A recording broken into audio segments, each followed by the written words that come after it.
Sabe, a gente passa a vida inteira correndo da falha, né? Tratando o erro como se fosse um monstro debaixo da cama. Mas e se eu te disser que nosso maior medo não tem nada a ver com o erro em si? Que a gente está mirando no alvo completamente errado desde o começo? Pensa naquela sensação. Um projeto novo no trabalho, uma ideia que você quer tirar do papel, até uma conversa mais difícil.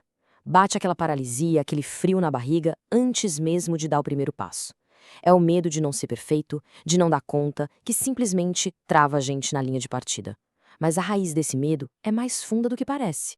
A nossa mente é ótima em criar desculpas lógicas, né? A gente se convence de que o problema é técnico. Ah, vou perder tempo, vou gastar dinheiro à toa, eu não sei fazer isso direito.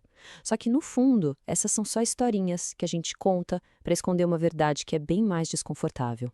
O medo de verdade é outro. E aqui tá a grande virada de chave. O medo não é da falha técnica, de a tarefa dar errado. O medo é da falha social. É o pavor do que os outros vão pensar quando a coisa der errado. E olha que louco, nosso cérebro processa a rejeição social, o julgamento, com a mesmíssima intensidade de uma dor física. É por isso que ser julgado dói, literalmente. Pode parecer exagero, mas é ciência. Essa frase resume tudo de um jeito brutal.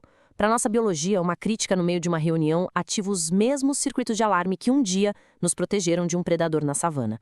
Um olhar de desaprovação dispara o mesmo alerta de perigo mortal. Entendendo isso, faz todo sentido o tamanho do pavor que a gente sente, né? Beleza! Agora que a gente já sabe qual é o inimigo de verdade, vamos desconstruir a maior mentira que contaram pra gente, a de que a perfeição existe e que não falhar é sinal de que você é bom. É isso. A gente foi meio que programado para acreditar nessa fantasia, de que as pessoas que a gente admira, as pessoas bem-sucedidas, simplesmente acordam e acertam tudo de primeira. Mas a verdade é o exato oposto. A ausência de erros não é um sinal de sucesso. É um sinal de que a pessoa não está tentando nada novo. É estagnação pura. E para entender por que isso paralisa, a pesquisadora Brené Brown tem uma sacada genial. Existe uma diferença gigante entre culpa e vergonha. A culpa foca no comportamento. Ela diz, puxa, eu fiz algo errado. Isso te leva a consertar, a pedir desculpas. Agora, a vergonha ataca quem você é. Ela diz, eu sou o erro. Ela gruda na nossa identidade. E é a vergonha que paralisa. Nosso medo não é de sentir culpa, é de sentir vergonha. Ok, já entendemos o tamanho do problema. Agora, vamos virar o jogo de verdade. Vamos começar a tratar a falha não como um ponto final, mas como uma bússola que mostra que a gente está indo na direção certa, a do crescimento. A neurociência deixa isso super claro.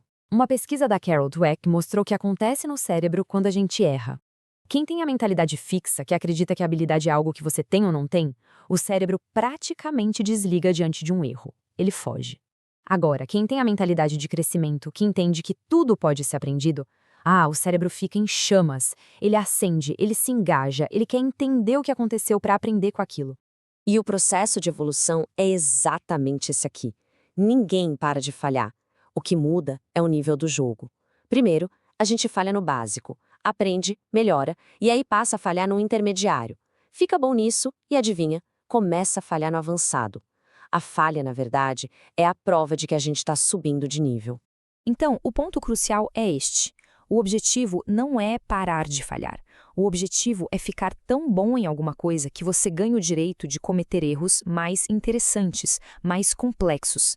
A falha, no fim das contas, é o preço que a gente paga por ter ambição. Tá, a teoria é ótima, super legal, mas e na prática? Na hora que a vergonha bate, que a voz crítica na cabeça começa a gritar, o que a gente faz? Vamos ver umas ferramentas bem concretas para reprogramar nossa reação ao erro. A primeira ferramenta é quase um soco de realidade. Chama aceitação radical. É muito simples. É parar de brigar com o que já aconteceu. O erro já foi, o resultado é esse. Ficar pensando, se eu tivesse feito diferente, só gera mais sofrimento. Aceitar não é gostar, é só reconhecer. Ok, é o que é. Isso libera toda a energia que a gente gastaria negando a realidade para focar no que dá para fazer agora. E isso conecta direto com essa fórmula do investidor Ray Dalio. A dor da falha é inevitável. Ela é um sinal, mas ela só vira progresso de verdade quando a gente combina com reflexão. Se a gente não para pensar no que aconteceu, a dor é só dor. Mas quando a gente reflete, a dor vira um mapa que aponta o caminho para o próximo passo. E aqui vão umas dicas práticas para reprogramar a mente na hora. Em vez de pensar eu falhei, experimenta eu ainda não aprendi isso. A palavra ainda muda o jogo todo. Outra coisa, questione o pensamento catastrófico. Essa ideia de que está tudo perdido, quais as evidências de que isso é 100% verdade? E talvez a mais poderosa de todas. Pensa no que você diria para um amigo querido que passasse pela mesma situação. A gente costuma ser nosso crítico mais cruel. Certo. Agora, vamos amarrar tudo isso e partir para a virada de chave final. Como transformar essa conversa toda em uma ação agora? Se tiver uma única coisa para sair daqui hoje, que seja esta. A gente não tem controle nenhum sobre o fato de que vamos falhar. Isso é uma constante da vida, do universo. Mas a gente tem 100% de controle sobre a nossa relação com a falha, sobre a história que a gente conta para si mesmo depois que ela acontece. É aí que está todo o nosso poder. Então, para colocar isso em prática hoje, um desafio simples para as próximas 24 horas. Primeiro passo, pensa numa falha recente, pequena ou grande. Apenas reconheça, sem drama, sem se culpar. Ok, aconteceu isso, fato. Segundo passo, defina uma próxima ação, uma coisinha pequena e clara que você pode fazer a partir desse aprendizado. O objetivo não é resolver a vida, é só dar o próximo micropasso. Então a pergunta que fica não é mais como eu faço para nunca mais falhar. A pergunta de verdade é: qual falha eu vou usar como combustível hoje? A resposta para essa pergunta pode ser o começo de uma relação totalmente nova, não só com o erro, mas com o seu próprio crescimento.